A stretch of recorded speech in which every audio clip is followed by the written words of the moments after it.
Alors Pascal Blanc, avez-vous pris votre décision pour 2020? Serez-vous candidat à votre succession à la mairie de Bourges?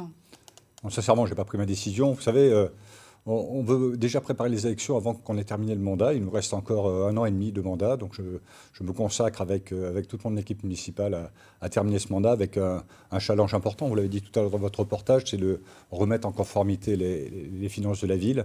On n'est pas au bout du chemin, les choses vont plutôt mieux. Et on va y revenir. Comment vous positionnez-vous sur le plan politique? Vous avez quitté l'UDI, vous êtes au mouvement radical aujourd'hui, vous êtes toujours de sensibilité centre-droit.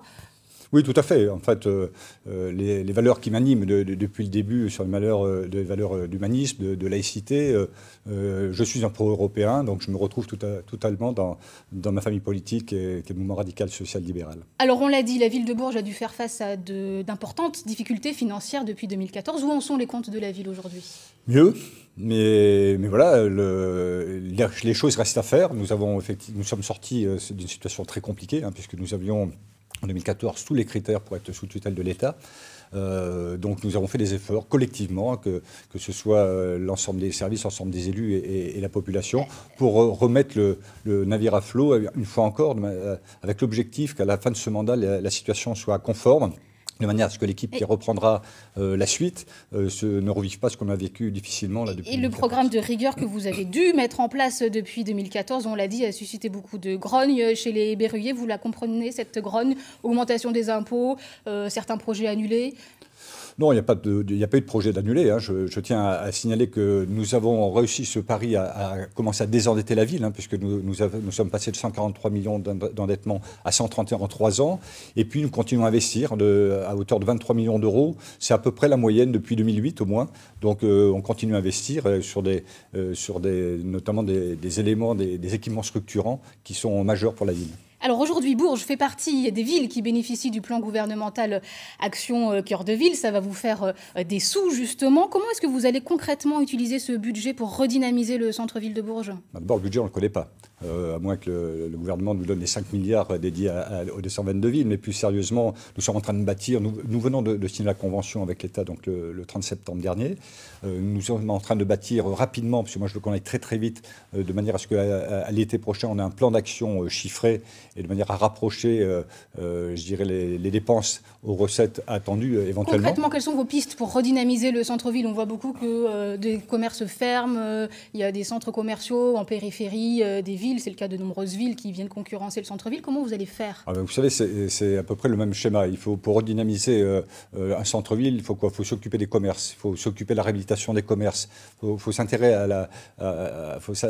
s'intéresser au réinvestissement du centre-ville par les habitants, puisqu'on a aussi une désertification de l'habitat. Et si on veut faire travailler des commerces de proximité, il faut des habitants en proximité. Il faut repenser l'attractivité de la ville, notamment à travers l'amélioration des espaces publics. Donc c'est tout ça. Donc je pourrais vous en parler pendant 1 heure, je crois qu'on n'a pas le temps, mais voilà les grandes pistes en tout cas.